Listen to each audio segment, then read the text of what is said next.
Planifié depuis 20 ans, le projet urbain de l'île de Nantes se base sur une politique de restructuration de la ville afin de tendre vers un climat économique et social qui va répondre aux besoins et aux attentes des habitants. Ce projet est alors une opportunité unique d'améliorer le paysage et de construire la ville de demain. Il souhaite s'accorder à tous les besoins tels que les logements, l'éducation, le développement économique ou encore la création d'espaces dédiés à la culture pour toute la population, sans oublier de mettre l'accent sur le développement durable et l'innovation. L'objectif est donc de créer un centre urbain et métropolitain fort de la métropole Nantes-Saint-Nazaire. Parlons maintenant de son histoire. L'île de Nantes, parfois dénommée île de Beaulieu, constitue l'un des 11 quartiers de la ville. Donc, il se situe entre le quartier de Pierre-Mille et le quartier de la Madeleine. On compte aujourd'hui 14 296 habitants et on en attend 30 000 d'ici 2020. Achevée au XIe siècle, une longue ligne de pont reliait le sud de la Loire à la ville historique en permettant la traversée de 5 îles. Donc on a le pont de la Madeleine, comme l'on peut voir ici, le pont de Toussaint, le pont de Bellecroix. Cette route va alors former le noyau urbain de l'île avec l'apparition de faubourgs.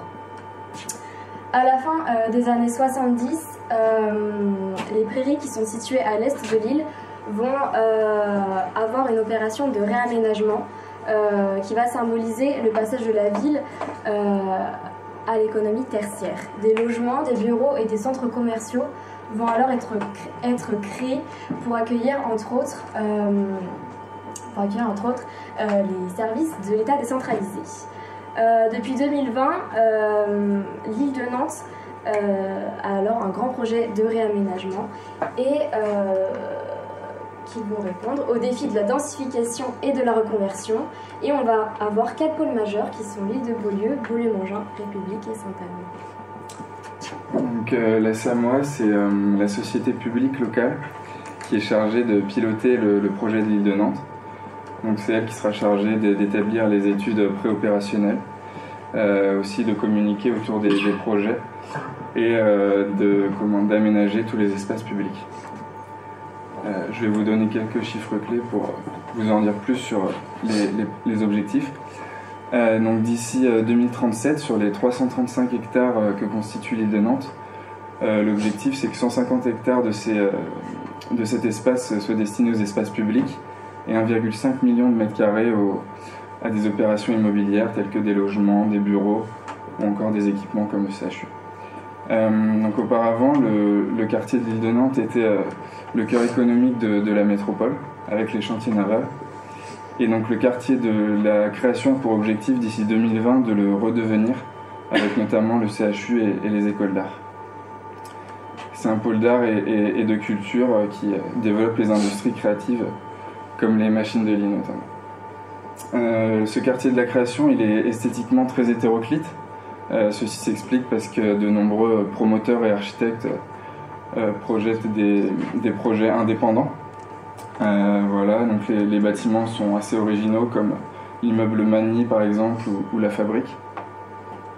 Maintenant, je vais vous parler de l'île de Nantes expérimentation. Donc, la ville de Nantes a engagé la SAMOA sur la période 2017-2024 dans un projet de l'île de Nantes expérimentation.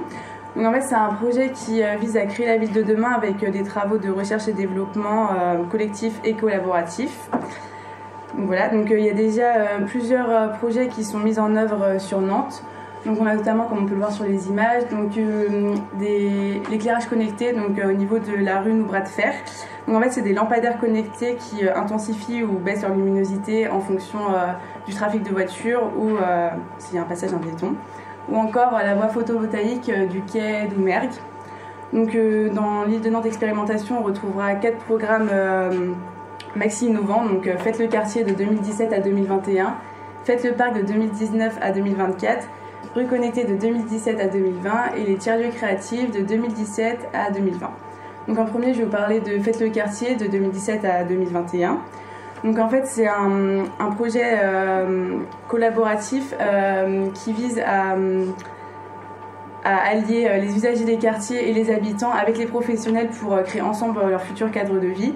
Car participer, c'est aussi agir pour son quartier. Donc dedans, on y retrouvera le projet Île aux voisins, qui en fait facilitera les initiatives citoyennes comme des aménagements de potagers plus collectifs par exemple. Ensuite, on a Faites le parc, donc il y a un futur grand parc qui va être créé au sein de l'île de Nantes. Et le projet propose aux usagers, aux habitants qui souhaitent s'investir, de trouver les futurs usages que pourrait avoir le parc de l'île de Nantes. Ensuite, on a le projet de Rue Connectée. Donc en fait, c'est créer un espace public intelligent et innovant qui vise au bien-être et au mieux vivre. Donc il y aura plusieurs expérimentations qui seront faites au niveau des berges nord. Donc en fait, c'est vraiment un projet qui vise à mettre l'innovation pour la transition énergétique et faire de Nantes une ville durable. Et enfin, on a les tiers-lieux créatifs qui, eux, créent des espaces de travail nouvelle génération qui s'appuient sur le numérique et les innovations. Donc on aura notamment la réhabilitation des halles Alstom qui vont être complètement réaménagées et qui vont accueillir la future école des beaux-arts ou encore des entreprises innovantes. Les objectifs de ces projets, c'est de soutenir des conceptions innovantes, d'associer usagers et professionnels dans la conception de la ville de demain et de mettre en valeur toutes les compétences et la créativité qui sont détenues par les individus présents sur l'île. Maintenant, je vais vous parler du Hangar à Bananes, qui est un lieu d'animation et de festivités présent sur l'île de Nantes, que vous connaissez tous ici très bien. Donc c'est un bâtiment historique, on l'appelle Hangar à Bananes. Il est situé quai des Antilles parce qu'à l'époque, c'est là où étaient stockées les bananes qui venaient des Antilles. Et il a été conservé tel quel pour que caractérise le patrimoine maritime nantais. Donc pour conclure, le réaménagement de l'île de Nantes qui implique des formes inédites suggère une nouvelle manière d'habiter la ville et ainsi il nourrit les aspects culturels, sociaux, technologiques et économiques de la métropole et renforçant ainsi son attractivité. Merci.